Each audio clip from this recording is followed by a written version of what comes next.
I got it when I was watching Sex Education with Otis and Maeve. I was like, if you two just talked once, It would be fine. season 4 would be 20 minutes long. Yeah. And you two would be all right. Like, I hate shows where it's like you could just tell that if the slightest amount of communication was applied, you'd be watching 2-minute long episodes. And it's just like... I need to watch season 4 again of Sex Ed. I wouldn't. I wouldn't. I rewatched the show, I think, in September last year. And I was like... I mean, season 1 to 3 is just kind of perfect. Yeah. I said this the other day. So I used to like season 3 when I first watched it. And then whenever I rewatched it, I'd never really liked it that much. Season 3 is one of the best ones. Yeah, season 3 has its issues. I think Friendly Space Ninja has a video where he kind of dogs on season 3 a little bit. I really like it. It definitely has it definitely has an overpopulation problem. Yeah. It's got too many characters for sure.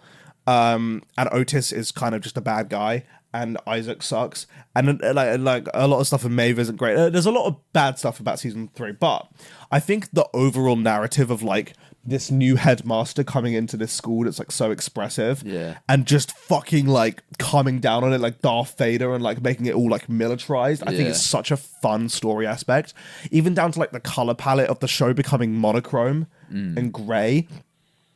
And seeing how it affects characters like Lily and like Jackson, I think is so interesting.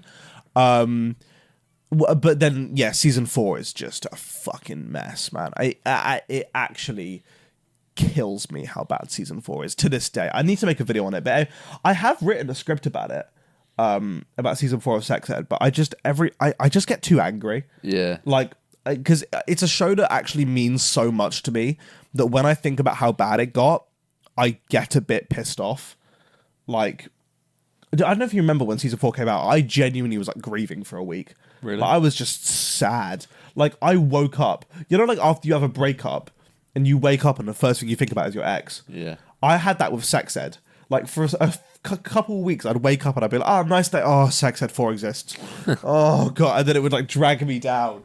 I think it's also the thought is that like that's it.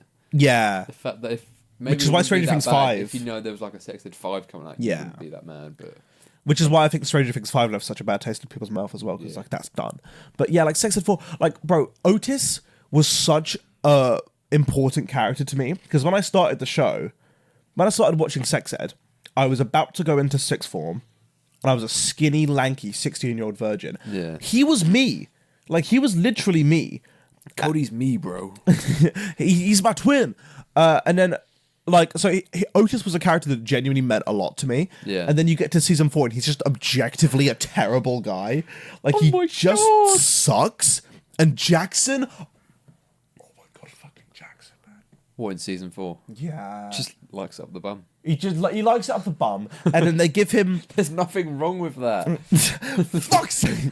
And then they give him his final arc takes place within the finale episode where he meets his dad, discovers his mum's affair, all in the final episode forgot of about the that. show. They shoehorn that arc into the final arc of the show, and the final scene you see of him is him sitting down with his mums. And they go, we're sorry, but we love you. And he goes, okay. The fucking end to his story! I'm sorry. I can't. Okay. I fucking can't. I can't. I hate... When you did the rewatch, did you skip many episodes? I skipped so many episodes on the Sex Ed. Not episodes. Scenes, yes. No, I see. If the episode has a scene I don't like, I don't want to watch it. Really? Yeah, I don't know why. That's crazy. It's good, but it's because, like, for example, season 1, episode 3. You know, when Eric goes off. Yeah. I can't watch that whole episode anymore. Really? Yeah. Fair. Because I think it's a bit like it's the fact that you've got it's not like the scene is there. It's the whole episode. It's building up to it. Right, I see. I've just got to skip each scene, so I just skip the whole thing. That's fair. I can't... You know, in season... There's a really weirdly specific one. In season 2, when Otis, Jean, Jakob, and Ola are, like, having... a family dinner, I have to skip that whole bit. Really? I can't, like, their dinner, their Monopoly, can't watch it because Otis is just such a shithead. I just can't watch it. Episode 5, I don't like watch him. I never watch it. Which is that? When they go camping with his dad. Oh no, that's a funny one. I I don't know why I don't watch it. But it's, I think I don't know. I feel like No, we don't need a fucking hotel. Hire 2 rooms, please. This is my fucking. It's so good. I still think I know like the entire script of each episode off by heart up Yeah. until season 3. Like I think I just know it all. there's loads. The small gathering one. Small. Oh, that's such a peak episode. Yeah, though. I don't watch that one. Gene either. walking into Ruby and Otis in bed is just so good. And yeah, I wish the show had a bit of balls because, like, by the time you get to season 3, Otis and Maeve are not a good couple. No. They suck, in fact. Like, they are just kind of. They don't talk to each other. Every time they talk, they argue. Who cares? I wish they had a bit of balls and put them with Ruby. Like, I wish the show actually went, That was you know a better what? couple in the end, wasn't it? Yeah, because like season 3 and 4 literally show you in plain sight that Otis has better chemistry with Ruby, Yeah. and then they just never acknowledge it again. Like, I wish they'd taken the plunge a little bit and went, you know, fuck it, just get you with Ruby. But it's you know? like season 4, you know, when it was the whole thing of like they couldn't deal with the distance, and then Otis thought Maeve was cheating with the guy. Then wasn't there something to do with like Ruby and Otis, and then Otis stayed and he couldn't stay? fell asleep in her bed. Yeah. But you know, also pissing me off about the finales. The final scene that Ruby and Otis have is Ruby going, "Hope we can be friends," and Ruby goes, "Nah, I'm good actually." And then Otis, the guy who, you know, throughout the whole show has been quite a sensitive person who cares a lot about what people think of him, just Yeah. goes and starts dancing to Footloose. Like, what are we doing? That episode is and the Is that fact, episode 8? yeah, and the fact that the entire finale episode centers around Cal. Why does the final episode of Sex Ed? Really? Yeah, it's when Cal goes missing. Oh, I remember this now. That's the final episode of the show. And then they have the fucking like the who's going to be like the head student or something like that between The student. Oh, don't get me started on And then Oh, see, this is why I could never do a Sex Ed video. This is why. who is it that won it in the end? Fucking Connor. Oh, yeah, Oh, Connor. This is why I can't do a Sex Ed video because I'll get to season 4 and I'll just get fucking rage filled when typing the script. Like I'll just like, oh, don't even get me started. Like there are a few characters. Sorry, this is just like for those of you who don't know Sex Ed, you're probably just having a terrible time right now. But for like a few characters had decent arcs. Michael and his dad. Michael and Adam. Mm-hmm. Perfect. Yeah. I quite like Viv's story of her abusive What was boyfriend. this story? Is that? Oh yeah. Season 4 because I think it makes sense for You her like character. Yeah, I love it. I just saw so much of myself in it. No, because I think Viv is like a character who gets so easily manipulated and like by people in positions of power. So I think to have her, I think to have her at the end like finally come into her own and be like, no, fuck off, Yeah. like you don't have power over me. They could have given more screen time to the storyline to have it be more impactful, but I quite liked it. Who else had a decent? Did Amy and Isaac get together in season 4? I didn't hate that. No, I didn't. But is that like an actual thing? Yeah. They end up dating, which I don't hate because Isaac in season 4 is kind of okay. Yeah. He's all right. Amy is like always great. Who else gets a good arc? I'm trying to just think of characters. Eric meets God. Eric, yeah. Eric has a conversation with fucking God. Who's God as well? Isn't it another student or is it just? No, God is a homeless woman.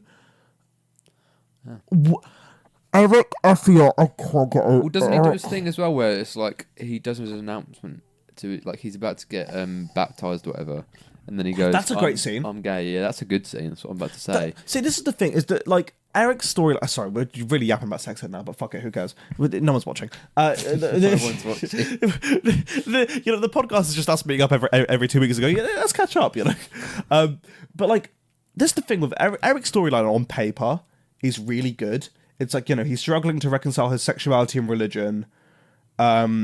He realizes that he has to stay true to himself no matter what. Whatever. Great story. Why do we need the supernatural involved? Yeah. Why do we need to confirm like season 1 was a lot about his religion, but Yeah. never does God come down and go, I'm sorry you got beat up by that homophobe, Eric. That was sad. And I'm like, we don't need to fucking confirm the existence of God in sex education. What are we doing? It's genuinely, True. oh, I've never really thought about that. like, and that one opening, I can't remember whether it's episode 6 or 7. I can't remember whether it's episode 6 when or he's on 7. the bridge. Yeah. Yeah. Oh, brother. That might be the worst scene of the show. I think it's the He's worst on the scene. floor and he's just like crying and scared, isn't he? I think it's the worst scene in the show. And yeah, Otis, it gets to a stage where you just realize every season he goes through the same arc. Yeah. Like, he pisses off everyone because he's self-centered. He then goes on a round of apologies to everyone. Ends up in the same place he was when the Kind season of makes started. up for it, and then yeah. Yeah, like in season 4, he has to apologize to Ruby, Jean, Maeve, and Eric, which is the same as season 3. And when the show ends, he's in the same place as he started off, where his only friend's Eric. He's single, and he's living with his mum. He starts. There is no growth. He starts the show off the same as he did, but looking like he ate Otis Milburn. That is the only growth that has happened. That's it. Insane. Maeve has a fine final arc. I don't mind her final arc. She's I'm just trying to think what happens in like season 4 and what characters there are. well. Maeve goes to America. Who got cut out of season 4 again? It was Ola. Ola and Lily. Jakob went. Lily went. Anwar and Olivia went. Oh yeah. And then they replaced them with the best new characters Abby. ever, who have more screen time than Maeve and no personality because they exclusively exist as checkbox items. Yeah, wasn't their storyline literally just the fact that like You wait 8 episodes to find out why Abby doesn't want to sleep with Roman, and you find out it's because he moans loudly. yeah. Like that's the point of their characters is just that. 8 hours of storytelling leads to you finding out that Roman is a loud moaner. Sick. No, I really like that, guys. And also, the reason why Abby doesn't want to talk about negative things is because she doesn't like to feel sad. That's fucking riveting. Netflix, appreciate that. Thanks, Netflix. That's really good. Aisha, the deaf girl, doesn't have a I character quite arc. liked her. She doesn't have a character arc. I liked her though. Why? She was the only one in the group where I was like, I like her. Why? I don't know. I just feel like I don't know. I just liked her and Cal's little thing. I didn't. What was it? Wasn't Cal like on testosterone? Oh yeah, Cal was quite good in season 4. Yeah. They were okay because like I don't know, they had like a bit. They had this crazy thing called like a character arc, which I feel like What's that? I know a lot of characters in season 4 don't have that. No. Otis doesn't have that. It's the opposite. Yeah, he has a character fucking devolving. Not develop. Yeah. Devolve. God, who else even exists in season 4? What's the funeral episode? Who's? Oh, the funeral. Ooh. I remember the only thing I can remember about the funeral episode is on the way down there, Eric and Otis arguing. Yeah, oh yeah, and their argument is a complete repeat of season 1. Yeah. What really annoys me about the funeral episode is that Sex City used to be really good at balancing humor and serious stuff. Yeah. Whereas the funeral scene, it's like they're walking down the fucking aisle carrying Maeve's mum. Some weird ass like funeral host is like just making jokes. Oh, like, yeah. mispronouncing the name. Otis trips and like drops the coffin, and it's like the fucking goofy music happens while they're carrying Maeve's mum's coffin, who just died of an overdose. I'm like, where is the show's sense of balance that it used to have? I swear it used to be really good at this, no? Like, oh man. I don't know. Have we been talking about this for... Yeah, it's 62 minutes. Oh my god. Holy shit, that is mental.